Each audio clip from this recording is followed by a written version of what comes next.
ეს მსოფლიო მას იცნობს როგორც ფეხბურთის მაესტროს, კაცს, რომელმაც ბურთს ლაპარაკი ასწავლა, მაგრამ სანამ ის ოქროს ბურთს აღმართავდა, მისი ისტორია მარსელის ერთ-ერთ ყველაზე რთულ უბანში დაიწყო. ეს ზინედინ ზიდანის ისტორია.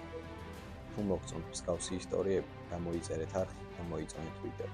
ამით თქვენ ძალიან დამიხმარეთ. ახლა კი გავაგრძელოთ. 1972 წლის 23 ივნისს ზინედინ იაზიდ ზიდანი დაიბადა. მისი მშობლები, ისმაილი და მალიკა, საფრანგეთში, ალჟირიდან უკეთესი მომავლის საძიებლად ჩავიდა.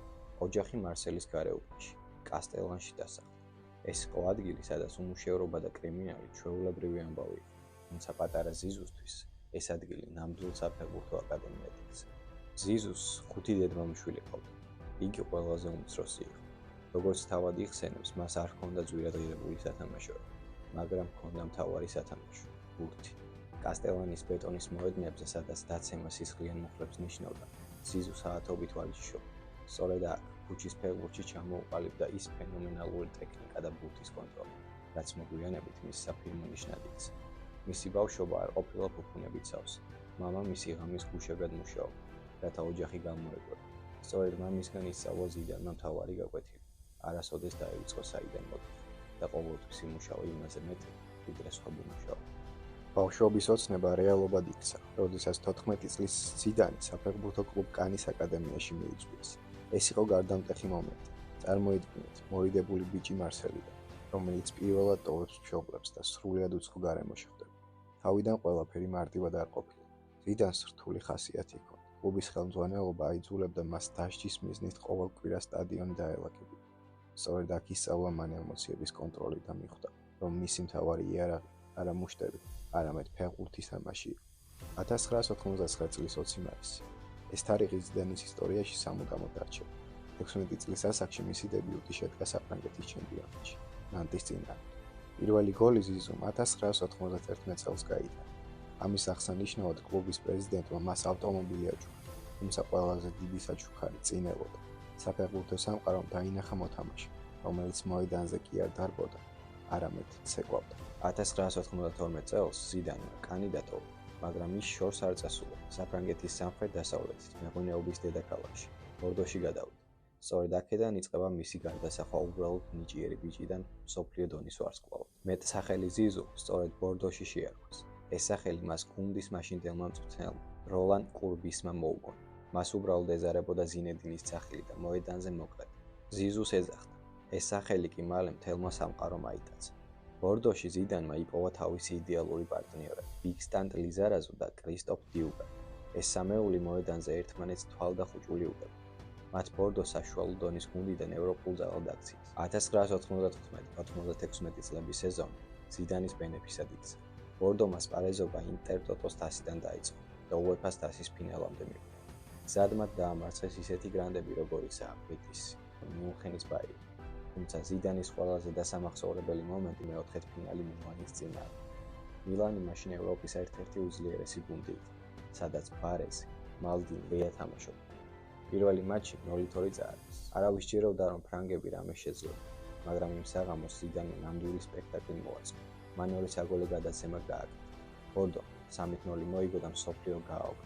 სწორედ ამ მატჩის შემდეგ მიხვდნენ ტურინის იუვენტუსის სკაუტები, რომ ეს ბიჭი მათთვის იყო შექმნილი. ბორდოში გატარებული 4 წელიწადში ზიდანმა 129 მატჩი ჩაატარა და 28 გოლი გაიტანა, მაგრამ ციფრებზე მეტად ის თავისი სტილით აჯადოებდა პუბლიკას. მისი საფინმო მარსელური რულეტი. სწორედ ამ წლებში გახდა მისი სავიზიტო პარტი. როდესაც 1996 წელს ზიზუმ ბორდო დატოვა, ის უკვე აღარ იყო მორცხვი ბიჭი. ის იყო მზა ლიდერი, რომელიც მზად იყო იტალიური სერიას დასაპყრობად. 1996 წლის ზაფხულში საფეხბურთო სამყარო შეზამთრდა. ზინედინ ზიდანი ტურინის იუვენტუსში გადავიდა. იტალიურმა გრანდმა მასში 3.5 მილიონი ევრო გადაიხადა. იტალიაში ჩასულ ზიზუს ნამდვილი ჯოჯოხეთი და იუვენტუსის ლეგენდარული მწვრთნელი მარჩელო ლიპი ფიზიკურ მომზადებას უდიდეს ყურადღებას აქცევდა. ზიდანი იხსენებდა, რომ ვარჯიშების შემდეგ ხშირად გული მისდიოდა გადაღლილობისგან, თუმცა სწორედ ამ რკინისებრმა დისციპლინამ აქცია ის რკინის მაესტრო. პირველი 3 თვე კოშმარს ჰგავდა. იტალიური პრესა მას აკრიტიკებდა. ფანებიც კი ეჭვით უყურებდნენ ფრანკს, რომელიც მოედანზე ხშირად იკარგებოდა, მაგრამ მარჩელო ლიპიმ გააკეთა ის, რამაც ზიდანის კარიერა გადაარჩინა. მან პირადად დაუძახა ზიზუს და უთხრა: შენ ჩემს გუნდში ყოველთვის სასტარტოში იქნებ, რაც არ უნდა მოხდეს. უბრალოდ ითამაშე ისე, როგორც იცი. ამ ნდობამ საოცრება მოახდინა. ზიდანმა დაიწყო ადაპტაცია. მან მოედანზე იპოვა იდეალური მეწყვილე, ალესანდრო დელ პიერო. მათ შორის გაჩნდა ისეთი კავშირი, რომელსაც იტალიაში ღვთიური სიმფონია უწოდეს. ზიზუ ბურთს იღებდა, მეტოქეებს ატყუებდა და დელ პიეროს საგოლე პასებს ურიგებდა. პირველივე სეზონში ზიდანმა დაამტკიცა, რომ ის მსოფლიო კლასის მოთამაშე იყო. მან მოიგო საკონტინენტთაშორისო თასი ტოკიოში, სადაც რივერ პლეიტი დაამარცხა. მოიგო ევროპის სუპერთასი, სადაც PSG გაანადგურეს. და რაც მთავარია, პირველივე წელს გახდა იტალიის ჩემპიონი. სეზონის ბოლოს ზიდანი უკვე აღარ იყო ის ფრანგი ბიჭი. ის იყო ტურინელი გრანდის ტვინი და გული. მან ჩემპიონთა ლიგის ფინალშიც გაიყვანა გუნდი, თუმცა იქ დორტმუნდთან დამარცხდა. მიუხედავად ამისა, იტალიამ აღიარა სერია A-ს ახალი მერე. 1998 წლის ზაფხულში საფრანგეთი მასპინძლობს მსოფლიო ჩემპიონატს. მთელი ქვეყანა ელოდება სასწაულს და ეს სასწაული ერთი კაცის, ზინედინ ზიდანის მხრებზე გადადგა. თუმცა გზა დიდებისკენ იმაზე რთული აღმოჩნდა, ვიდრე ვინმე წარმოიდგენდა. ტურნირის დასაწყისი ზიზუსთვის ნამდვილი კოშმარი იყო. ჯგუფურ ეტაპზე საუდის არაბეთის წინააღმდეგ მატჩში მან ნერვები ვერ მოთხოვა. მეტოქეს ფეხი დააბიჯა და წითელი ბარათი მიიღო. მას ორი მატჩით დისკვალიფიკაცია მისცეს. საფრანგეთის შოკში იყო. მათი მთავარი იმედი მოედნის მიღმა დარჩა. ბევრი ფიქრობდა, რომ ზიდანი გუნდს დაღუპავდა. თუმცა მეოთხედფინალში იტალიასთან და ნახევარფინალში ხორვატიასთან დაბრუნებულმა ზიზუმ აჩვენა, რომ ის სხვა დონეზე იყო. 12 ივლისი, პარიზი, სტად დე ფრანსი, ფინალი მოქმედი ჩემპიონის, უძლეველი ბრაზილიის წინააღმდეგ, სადაც ფენომენი რობერტო კარლოსი, კაფუ და რივალდო თამაშობდა. მატჩის წინ ბრაზილია ფავორიტად ითვლებოდა, მაგრამ ზიდანს სხვა გეგმები ჰქონდა. ირონიულია, რომ კაცმა, რომელიც თავისი ჯადოსნური ფეხებით იყო ცნობილი, ისტორია თავით დაწერა. 27 წუთი, კუთხური, ზიდანის ნახტომი და ბურთი ბადაშია, 1-0. 55 წუთი, ისევ კუთხური, ისევ ზიდანის თავური დარტყმა და 2-0. სტადიონი ღრიალებდა, ხოლო საფრანგეთის გულშემატკივარი გაგიჟდა. მეორე ტაიმში ფრანგები კასნაკლუნი დარჩნენ, მაგრამ ზიზუ მოედანზე ყველაფერს აკონტროლებდა. საფრანგეთი პირველად ისტორიაში მსოფლიო ჩემპიონი გახდა. იმ ღამეს პარიზში მილიონზე მეტი ადამიანი გამოვიდა ქუჩაში. ტრიუმფალურ თაღზე, სადაც ჩვეულებრივ მხოლოდ ნაპოლეონის გამარჯვებებს აღნიშნავდნენ, ზიდანის პორტრეტი აანთეს წარწერით. მადლობა ზიზუ. ეს აღარ იყო მხოლოდ ფეხბურთი. ალჟირული წარმოშობის ბიჭი მარსელიდან გახდა საფრანგეთის ერთიანობის სიმბოლო. მან დაამტკიცა, რომ არ აქვს მნიშვნელობა საიდან მოდიხარ. თუ გჯერა შენი თავის, შეგიძლია სამყარო შეცვალო. სწორედ ამ წლის ბოლოს ზიდანმა სრული უპირატესობით მოიგო ოქროს ბურთი. ის ოფიციალურად გახდა მსოფლიო ფეხბურთის ახალი მე. მსოფლიო ჩემპიონის ტიტულითა და ოქროს ბურთით ხელში ზიზუ ტურინში ტრიუმფით დაბრუნდა. თუმცა ფეხბურთში წარსული დამსახურებები დიდხანს ვერ იცხოვა. იუვენტუსში მისი მომდევნო სეზონები ნამდვილად ემოციური, ამერიკული მთები აღმოჩნდა. 1998-99 წლების სეზონი რთული გამარჯვა. გუნდის ლიდერმა ალესანდრო დელ პიერომ მძიმე ტრავმა მიიღო, რამაც მთელი სიმძიმე ზიდანის მხრებზე გადაიდო. მიუხედავად იმისა, რომ ზიზუ მოედანზე სასწაულებს ახდენდა, იუვენტუსმა ზედიზედ ორჯერ დაკარგა იტალიის ჩემპიონობა. ჯერ ლაციოსთან, შემდეგ კი რომასთან. იტალიაში დაიწყეს საუბარი, რომ ზიდანი დასჯერდა ტიტულებს. თუმცა მან ყველას პასუხი 2000 წლის ევროპის ჩემპიონატზე გასცა. თუ 1998 წელს ზიდანი ფრანგი ხალხის გმირი გახდა, 2000 წელს ის ფეხბურთის ღმერთად იქცა.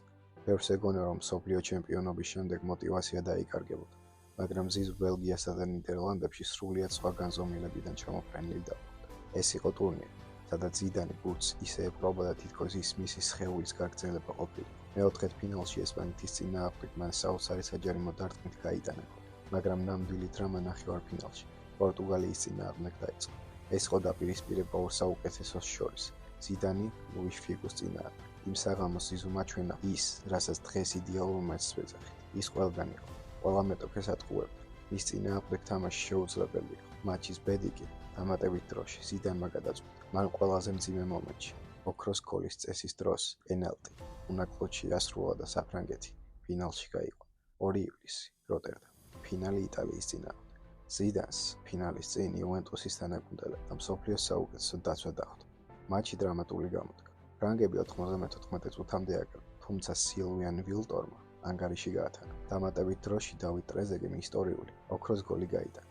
საფრანგეთი გახდა პირველი ნაკრები ისტორიაში, რომელიც მსოფლიო ჩემპიონობის შემდეგ მაშინვე ევროპის ჩემპიონიც გახდა. ზიდანი ტურნირის საუკეთესო მოთამაშედ დასახელდა. ამ ჩემპიონატზე მან აჩვენა, რომ ფეხბურთი მხოლოდ გოლები და პასები არ არის. ეს არის ესთეტიკა, ელეგანტურობა და ინტელექტი. პორტუგალიასთან მატჩის შემდეგ ერთ-ერთმა კომენტატორმა თქვა, თუ გინდა შვილებს ფეხბურთი შეაყვაროთ, უბრალოდ დაჩვენეთ მათ ამ საღამოს ზიდანის თამაში. ამ ტრიუმფის შემდეგ ყველასთვის ნათელი გახდა. ზინედინ ზიდანი უკვე აღარ იყო მხოლოდ თავისი თაობის საუკეთესო. მან ადგილი დაიმკვიდრა პელესა და მარადონას გვერდით. Euro 2000-ის ოქროს მედლით ხელში ზიზუ იუვენტუსში დაბრუნდა. ის უკვე 28 წლის იყო. ასაკი, როცა ფეხბურთელი თავისი შესაძლებლობების პიკზე, თუმცა საკლუბო დონეზე საქმეები ისე მარტივად არ მიდიოდა. 2000-2001 წლების სეზონი ზიზუსთვის ემოციური გამოხატვის წელი აღმოჩნდა.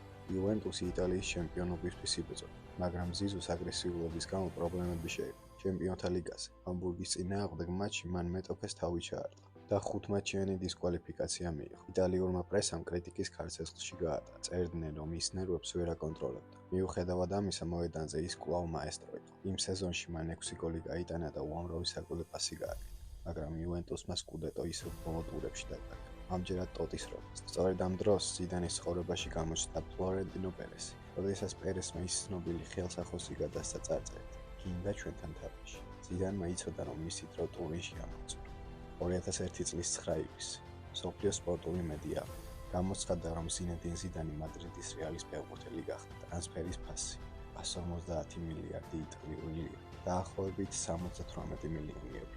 ეს იყო კოსმოსური ციფრი. წარმოიდგინეთ, იმ დროისთვის ეს იმდენად დიდი თანხა იყო, რომ ბევრს გიჟადაც კი მიაჩნდა პერესი. მაგრამ პრეზიდენტმა იცოდა, ის არ ყიდულობდა უბრალოდ ფეხბურთს, ის ყიდულობდა ეპოქას. ზიდანმა დატოვა იტალია, სადაც ის ბიჭიდან კაცად იქცა, სადაც ისწავლა ბრძოლა და ტკივილი სათანადო. ის მიდიოდა თეთრ მაისურში გამოსაწყობად, რათა დაესრულებინა ის, რაც ყველაზე მეტად აგვდა, ჩემპიონთა ლიგის მოგება. როდესაც ზიდანი მადრიდში ჩავიდა, მასზე სამყაროს ყველა პროჟექტორი იყო მიმართული. ზიდანის დებიუტი რთული გამოდგა. პირველ თვეებში ის ცდილობდა ეპოვა თავისი ადგილი გუნდში, სადაც უკვე ბრწყინავდნენ რაული, ფიგუ, რობერტო კარლოსი. იყო მატჩები, როცა ზიზუ მოედანზე იკარგებოდა და კრიტიკოსებმაც არ დააყენეს. მას ძვირად ღირებული შეცდომა უწოდა, თუმცა ზიდანმა, როგორც მას ჩვეოდა, კრიტიკას შრომით უპასუხა. სეზონის შუაში მან თამაშის რიტმი დაიჭირა. მისი ყოველი შეხება ბურთთან იყო სპექტაკლი. ის აღარ იყო უბრალოდ მოთამაშე. ის იყო მადრიდის სიმფონიური ორკესტრის დირიჟორი. ამ სეზონში რეალმა ესპანეთის ჩემპიონატი ვერ მოიგო, მაგრამ ყველაფერი ჩემპიონთა ლიგამ გადაფრა. გზა ფინალამდე რთული იყო, განსაკუთრებით ნახევარფინალი დაუწინებელი მტრის ბარსელონას წინააღმდეგ. კამპ ნოუზე ზიდანმა საოცარი გოლის გატანა მოახერხა და აი დადგა კულმინაცია. 2002 წლის 15 მაისი, გლაზგოს ფინალი, ლევერკუზენის წინააღმდეგ. ანგარიში 1-1 იყო და იმის მიწურულს რობერტო კარლოსმა მარცხენა ფლანგი და ბურთი მისთვისას მადრიდში გადავიდა, ჩემპიონთა ლიგის თასი. მატჩის შემდეგ ფლორენტინო პერესმა თქვა, ეს გოლი თითოეული იმ ცენტში ღირდა, რაც მასში გადავიღე. პირველ სეზონში ზიზუმ 44 მატჩი ჩაატარა და 12 გოლის გატანა მოახერხა. მოიგო ჩემპიონთა ლიგა და ესპანეთის სუპერთასი. ეს იყო წელი, როცა ეჭვები გაქრა და დაიბადა მადრიდული ლეგენდა. ბიჭმა მარსელიდან დაამტკიცა, რომ მისი ადგილი სამეფო კლუბშია. 2002 წელი სამხრეთ კორეა და იაპონია. საფრანგეთის ნაკრები ტურნირზე ჩადის როგორც მოქმედი მსოფლიო და ევროპის ჩემპიონი. ყველა ელოდა, რომ ფრანგები ტიტულს აიცავენ, ხოლო ზიდანი, რომელიც სულ რაღაც 2 კვირის წინ ჩემპიონთა ლიგის ფინალის გმირი გახდა, ტურნირის მთავარი ვარსკვლავი იქნებოდა. თუმცა ბედისწერამ სხვა გეგმა შეადგინა. ტურნირის დაწყებამდე სულ რაღაც 5 დღით ადრე სამხრეთ კორეასთან ამხანაგურ მატჩში ზიზუმ ბარძაყის კუნთის მძიმე ტრავმა მიიღო. ეს იყო ნამდვილი შოკი საფრანგეთისთვის და მთელი საფეხბურთო სამყაროსთვის. ზიდანის გარეშე საფრანგეთის ნაკრები დაუცველ ბავშვს დაემსგავსა. გახსნილ მატჩში სენეგალთან სენსაციური მარცხი 0-1 და შემდეგ ურუგვაისთან. ჩემპიონები ოფსკოლის პირას იდგნენ. მთელი ქვეყანა ლოცულობდა, რომ ზიზუ მესამე მატჩისთვის მაინც დაბრუნებული. ჯგუფური ეტაპის ბოლო შეხვედრაში დანიის წინააღმდეგ ზიდანი მოედანზე მაინც გავიდა. ის თამაშობდა გადახვეული ფეხით, აშკარად ტკივილით. მისი ყოველი ნაბიჯი ტანჯვა იყო, თუმცა მას არ შეეძლო თავისი ქვეყანა ბრძოლის გარეშე დაეტოვა. მიუხედავად მისი თავგანწირვისა, საფრანგეთი 0-2 დამარცხდა. მსოფლიო ჩემპიონები ტურნირს ჯგუფურ ეტაპზე ვერ გამოეთიშა. ეს იყო უდიდესი ტკივილი ზიდანისთვის. მან დატოვა აზია თავდახრება, თუმცა ყველამ იცოდა, საფრანგეთი არ დამარცხებულა ტაქტიკურად. ის დამარცხდა იმიტომ, რომ მას ჯადოქრის ფრთები ჰქონდა მოკვეთილი. 2002 წლის მსოფლიო ჩემპიონატის იმედგაცრუების შემდეგ ზიდანი მადრიდში შურისძიების სყურვით დაბრუნდა. 2002-2003 წლების სეზონი გახდა დასტური იმისა, რომ ზიზუ არა მხოლოდ დიდი ფეხბურთელი, არამედ ნამდვილი გამარჯვებული იყო. ამ სეზონში მადრიდის რეალს კიდევ ერთი ლეგენდა, ბრაზილიელი რონალდო შეუერთდა. სამყარო მიხილა ისტორიაში ერთ-ერთი ყველაზე ელეგანტური დუეტი. ზიდანი აწვდიდა, რონალდოს კი გოლები გაჰყვა. მათ მოედანზე საერთო ენა პირველივე წამიდან იპოვეს. 2003 წლის მთავარი მიზანი ესპანეთის ჩემპიონობა იყო. ბრძოლა რეალ სოსიედადთან ბოლო ტურამდე გაგრძელდა. ზიდანმა იმ სეზონში 9 გოლი გაიტანა და 12 საგოლე გადაცემა გააკეთა. ის იყო გუნდის გული, რომელიც ყოველ მატჩში საოცარ ფინტებსა და პასებს გვთავაზობდა. საბოლოოდ მადრიდმა ტიტული დაიპყრო და ზიზუმ თავის კარიერაში პირველად აღმართა ესპანეთის ჩემპიონის თასი. თუმცა ჩემპიონთა ლიგაზე 2003 წელი დრამატული გამოდგა. ნახევარფინალში ზიდანი თავის ყოფილ გუნდს ტურინის იუვენტუსს დაუპირისპირდა. ეს იყო ემოციური დაბრუნება იტალიაში. მიუხედავად იმისა, რომ ზიზუმ მეორე მატჩში გოლი გაიტანა, რეალი მაინც გამოეთიშა ასპარეზზე. იმავე წელს ზიდანმა კიდევ ერთი უდიდესი აღიარება მოიპოვა. ის მესამედ დასახელდა FIFA-ს წლის საუკეთესო ფეხბურთელად. ამით მან გაათანაბრა რონალდოს რეკორდი და კიდევ ერთხელ დაამტკიცა, რომ 31 წლის ასაკშიც კი პლანეტის საუკეთესო მოთამაშე იყო. 2003 წელი იყო ბოლო წელი, როდესაც galactico ასეთი დიდი წარმატება მოიპოვა. კლუბიდან წავიდა მწვრთნელი ვისენტე დელ ბოსკე და კაპიტანი ფერნანდო იერო. დაიწყო გარდამავალი პერიოდი, მაგრამ ზიდანი კვლავ რჩებოდა იმ ერთადერთ წერტილად, რომლის გამოც გულშემატკივარი სტადიონზე მოდიოდა. ის თამაშობდა ფეხბურთს ისე, თითქოს ყოველი მატჩი ხელოვნების ნიმუში ყოფილა. 2004 წელი ზიდანის კარიერაში ერთგვარი სევდიანი დიდების წელი იყო. ეს იყო პერიოდი, როდესაც მადრიდის რეალის ვარსკვლავური პროექტი ბზარებს იძლეოდა, თუმცა თავად ზიზუ მოედანზე მაინც ასწაულებს ახდენდა. 2004 წელი ზინედინ ზიდანისთვის წინააღმდეგობებით სავსე აღმოჩნდა. მადრიდის რეალში galacticos-ის ეპოქამ თაღლა დაიწყო. გუნდმა სეზონი ტიტულის გარეშე დაასრულა, რაც ზიზუსთვის, რომელიც გამარჯვებებს იყო ჩვეული, მძიმე დარტყმა გამოდგა, თუმცა ინდივიდუალურად ის კვლავ შეუჩერებელი იყო. სწორედ 2004 წელს UEFA-ს საიუბილეო გამოკითხვაში ზიდანი ევროპის ბოლო 50 წლის საუკეთესო ფეხბურთელად დასახელდა. მაგრამ წლის მთავარი მოვლენა მაინც პორტუგალიაში გამართული ევროპის ჩემპიონატი იყო. საფრანგეთის ნაკრები ტიტულის დასასავად ჩავიდა. პირველი მატჩი ინგლისის წინააღმდეგ ნამდვილ თრილერად იქცა, რომელიც ზიდანის ბენეფისით დასრულდა. ინგლისი 1-0 იგებდა და მატჩი დასასრულს უახლოვდება. დამატებულ წუთებზე ზიზუმ თავისი ჯადოსნური კვალი დატოვა. 91 წუთზე საოცარი საჯარიმო დარტყმით ანგარიში გაათანა, ხოლო 93 წუთზე პენალტი, რომელმაც ზიდანის ნერვების სიმტკიცე გამოსცა. მან ზუსტად დაარტყა და საფრანგეთს წარმოუდგენელი გამარჯვება მოუტანა. თუმცა საფრანგეთის გზა მეოთხედფინალში მიმავალ ჩემპიონ საბერძნეთთან მოულოდნელად შეწყდა. ამ მარტმა ზიზუზე იმდენად იმოქმედა, რომ ტურნირის დასრულების შემდეგ მან შოკის მომგვრელი განცხადება გააკეთა. მე ვტოვებ საფრანგეთის ნაკრებს. ეს იყო ეპოქის დასასრული. 32 წლის ასაკში მაესტრომ ჩათვალა, რომ მისი დრო ეროვნულ გუნდში ამოიწურა. ის მზად იყო დარჩენილი წლები მხოლოდ მადრიდის რეალისთვის და საფრანგეთი კი უბრალოდ დარჩა. ნაკრებმა დაკარგა თავისი სიმბოლო და გზამკვლელი, მაგრამ როგორც დიდი ისტორიებში შევიათ, ეს არ იყო საბოლოო წერტილი. პარიზის ქუჩებში ხალხი მის დაბრუნებას ითხოვდა, რადგან ყველა მისურდა ზიდანის გარეშე ფეხბურთი თავის სულს გარდა. 2005 წლის დასაწყისში ზიდანი მხოლოდ მადრიდის რეალის ფეხბურთელი.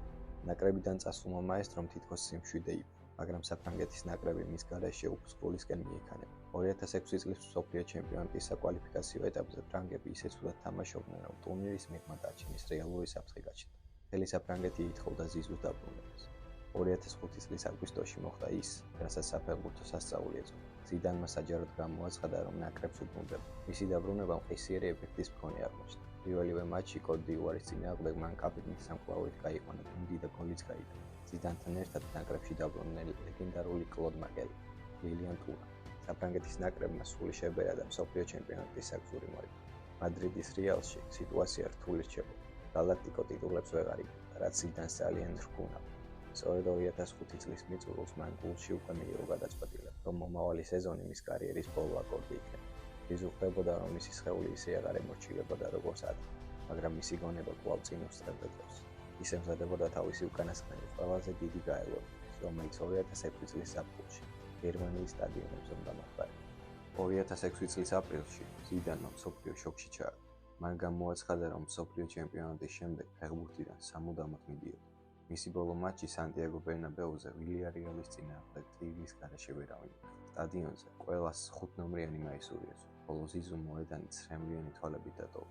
თუმცა მას წინ გერმანიის მსოფლიო ჩემპიონატი ელოდა. საფრანგეთის ნაკრებმა ტურნირი მძიმედ დაიწყო, მაგრამ პლეი-ოფში ის, რაც მან ესპანეთისა და განსაკუთრებით ბრაზილიის წინააღმდეგ გააკეთა, ფეხბურთის ისტორიაში საუკეთესო ინდივიდუალურ პერფორმანსად ითვლება. 34 წლის ზიზუმ ბრაზილიელი ვარსკვლავები მოედანზე უბრალოდ გააკეთა და აი დადგა 9 ივლისს ფინალი იტალიის წინააღმდეგ. ზიდანის კარიერის ბოლო მატჩი.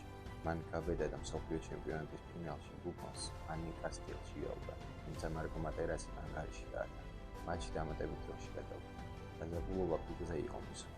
100 წუთი მომენტი, რომელმაც მსოფლიო ორად მატერასის პროვოკაციის შემდეგ ზიდანი მოულოდნელად ტრიალდა და იტალიელს კერჩი თავს უყრავს.